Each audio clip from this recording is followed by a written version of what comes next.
My girlfriend cried. I kissed my ex. It was a moment of weakness and I regret it so much. Please forgive me. I said, everyone makes mistakes. Then I showed her the non-refundable plane tickets to Paris I had bought to propose to her on her birthday next month, and then I lit them on fire in front of her. My whole life pretty much ended last Tuesday. Sounds dramatic, I know, but that's the only way to describe it. It happened when my girlfriend of 2 years, Maya, sat me down for a talk. She had the whole performance ready. Her voice was shaking, she had tears in her eyes, and she could barely look at me. She told me she had done something terrible, and that she had to be honest with me. Apparently, she had gone out for drinks with friends the weekend before, and her ex-boyfriend, Liam, just so happened to show up at the same bar. They got to talking, one thing led to another, and well, you can guess the rest. She grabbed my hand, squeezing it tight, and the waterworks started. I kissed my ex, she cried. It was a moment of weakness, and I regret it so much. Please forgive me. She looked up at me, expecting a reaction. She was ready for me to get angry, to yell, maybe even to break something. She was prepared for a fight, because a fight is something you can manage. She was not prepared for what she got instead. I just looked at her, my face completely blank, and said, everyone makes mistakes. The relief that washed over her was disgusting. It was so obvious. She thought that was it, that she had successfully navigated the storm. She thought my forgiveness was that easy to get. I stood up and went to my desk in the corner of the living room. I told her that her timing was really something. I had been planning a surprise for her birthday next month. From the top drawer, I pulled out a thick envelope from a high-end travel agency. I opened it and laid the documents on the coffee table. 2 non-refundable, first-class plane tickets to Paris. A printed confirmation for a 7-night stay in a suite at one of the best hotels in the city. A list of dinner reservations at restaurants she'd spent months dreaming about out loud. Her jaw dropped. Paris was her ultimate fantasy. Then I reached into my coat pocket and pulled out the small velvet ring box. I didn't even have to open it. I just placed it on top of the tickets. Her confession, her whole sob story about her moment of weakness, just died in her throat. She was staring at a very real, very expensive picture of the future she thought she had locked down, the future she was willing to risk for a kiss with her ex. She started to say my name, her voice all shaky, but I just held up my hand to stop her. I walked over to the fireplace, picked up the long-stemmed lighter from the mantel, and returned to the coffee table. I looked her right in the eye, then picked up the plane tickets. I sparked the lighter and set them on fire. I held the burning paper for as long as I could stand the heat, the flames turning our future into black, curling ash, before I dropped them into the empty fireplace. She just sat there, frozen, her mouth hanging open. The fake tears were gone, replaced by a look of pure, horrified shock. The only sound in the room was the last of the paper turning to smoke. Let me set the record straight about who I am. I'm not a doormat. I own an engineering firm I built from the ground up, and my job is to solve complex problems with logic and precision. I don't have time for drama or games. My father taught me 2 things. A man is only as good as his word, and you set your boundaries and you enforce them. No exceptions. When Maya and I got serious, I was upfront about my deal breakers. The biggest one was exes. They are out of the picture, period. No friendship, no catching up, nothing. She told me she felt the same way, that she hated men who were insecure, and that my strength was what attracted her to me. She was a great actress. For 2 years, she played the role of the perfect partner. Liam was the one topic that always felt a little off. He was her college boyfriend, a musician who she claimed was a classic case of a guy who refused to grow up. She painted him as this charming but ultimately flaky artist who broke her heart. She used him as the perfect foil to me, the stable, successful man she had been waiting for. It was a good story, and I bought it. I now realize she wasn't telling me a story about her past. She was establishing a cover for her future. The truth is, her confession wasn't a total shock. I'm an engineer. I notice when the numbers don't add up, when the structural integrity of something is compromised. For the last few months, the integrity of our relationship had felt shaky. She was always on her phone, smiling at texts she would quickly hide if I walked into the room, Her girls' nights became more frequent, and she was always vague about the details. The first real alarm bell was a month ago. A good friend of mine, Kevin, called me. He sounded really awkward. He told me he was at a music festival a few hours out of town for the weekend, and he saw Maya there. She was with some guy, and Kevin said they were all over each other, holding hands, the whole deal.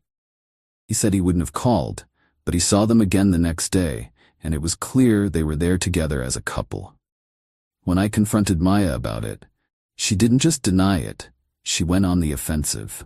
She produced a series of texts with her friend Tara, talking about their girls' weekend at the festival. She said they ran into Tara's cousin, a guy she'd never met, and that I was being ridiculously paranoid. She cried, accused me of not trusting her, and made me feel like I was the crazy one. I backed down, but the doubt was planted. Her story was too neat, too rehearsed. That's when I decided I needed undeniable proof. I did something I'm not proud of, but I felt like I had no other choice. I bought a small GPS tracker and placed it in the car she drove, which was in my name. I felt like a stalker, but my gut was screaming that I was being played. For the next 2 weeks, I watched. The data was damning. There were multiple trips to a bar across town where I knew Liam's band had a regular gig. There were stops at a park near his apartment in the middle of the day, when she was supposed to be at a freelance work meeting. Her moment of weakness wasn't a one-time mistake. It was her regular routine. Her tearful confession was just a calculated move. She must have sensed that I was getting suspicious, and she tried to get out in front of the story with a smaller, more forgivable lie. So, sitting there in the living room with the smoke from the burning tickets hanging in the air, I wasn't just reacting to a kiss. I was reacting to a mountain of lies. She finally found her voice and started screaming. She called me a psycho, said I was destroying our future over one stupid mistake. I let her rant for a minute, then I calmly held up my phone. I showed her the map from the GPS tracker with the dozens of little red dots marking her secret trips. It wasn't a kiss, Maya, I said. It was a second life. The color drained from her face. All the fight, all the righteous anger, just vanished. I told her to pack a bag and be out of my house by the time I got back from the gym. She was still there when I got home, of course. She had moved into the guest room and locked the door. She thought she could just wait me out. She underestimated me. The next morning, I made the calls. My lawyer, Mark, had a formal 30-day eviction notice couriered to the house by noon. I went to my bank, pulled my money out of our joint accounts, and moved it to a new account at a different institution. I called the credit card companies and had her removed as an authorized user. I went through our shared online world and methodically erased her, changing passwords and deleting her access to everything from streaming services to our shared photo album. The real breakthrough, the one that turned this from a simple story of cheating into something else entirely, came from my own work. As an engineer, I deal with invoices, statements, and financial records all day. I'm meticulous. While preparing to fully separate our finances, I started going through our joint household account statements with a fine-tooth comb. I noticed a pattern of strange small overpayments to a utility company. They weren't huge, maybe $50 or $100 extra each month, but they were consistent. When I called the utility company, they had no record of these overpayments. The money was going somewhere else. I cross-referenced the transaction codes with my bank and discovered they were payments to a credit card I'd never heard of. I knew this was a dead end without more information. But then I got lucky. A few days into our in-house Cold War, a letter arrived addressed to Maya from a bank she didn't use. I would have ignored it, but it was marked Second Notice, Urgent. On the off chance it was a debt collector that could legally come after joint assets, I opened it. It was a credit card statement. And it was a gold mine. The card was in her name only, with a massive credit limit. The statement was pages long, filled with charges for designer clothes, spa treatments, and expensive restaurants I'd never been to. Her spending was completely out of sync with her salary. At the bottom of the statement was the payment information. The majority of the monthly bill was being paid via direct debit from an account at a different bank. The account was held by a numbered corporation. This was the real secret. Liam was a distraction. This was the business. As an engineer who has set up corporations, I knew that even numbered companies have to be registered. I spent a night digging through public business registries. It took hours, but I found it. The corporation was a holding company registered to one person, Marcus Thorne, a wealthy, twice-divorced property developer in his late 60s, known for his flashy lifestyle and his taste for younger women. Maya wasn't just cheating. She was living a fully funded double life. This discovery changed the entire game. My proposal, our future, it was all just one part of her diverse portfolio of men. I hired a private investigator not to find out if she was cheating, but to get visual confirmation of her relationship with Thorne. The PI, a no-nonsense ex-cop, had photos for me within 3 days. It was them having an intimate lunch at a 5-star hotel. The PI's report included the detail that Thorne paid the bill with the same corporate credit card that was paying Maya's secret card. The circle was complete. The 30-day eviction period was a masterclass in manipulation. Maya tried everything. She sent her best friend Tara over to plead her case. Tara came in hot, calling me controlling and abusive for tracking her car. I calmly laid out the photos of Maya with Marcus Thorne on the coffee table. I asked Tara if she was aware that her friend was taking money from a rich old man while living with me. Tara just stared at the photos, her jaw slack. She left without another word. Next, Maya sent her parents. They showed unannounced, trying to play the concerned family card. They talked about forgiveness and second chances. I asked them if they had ever met Marcus Thorne. The way they both flinched told me everything. They knew. They had known all along and had been complicit in their daughter's scheme. I told them to get out of my house before I called the police for trespassing. The most satisfying part of the whole ordeal happened about a week before she was supposed to move out. A delivery from a high-end electronics store arrived. It was a brand-new, top-of-the-line laptop. The gift receipt was inside. It was from Marcus, wishing her a happy early birthday. I signed for it. When Maya got home that evening, I handed her the box. "Looks like your retirement plan is still making deposits," I said.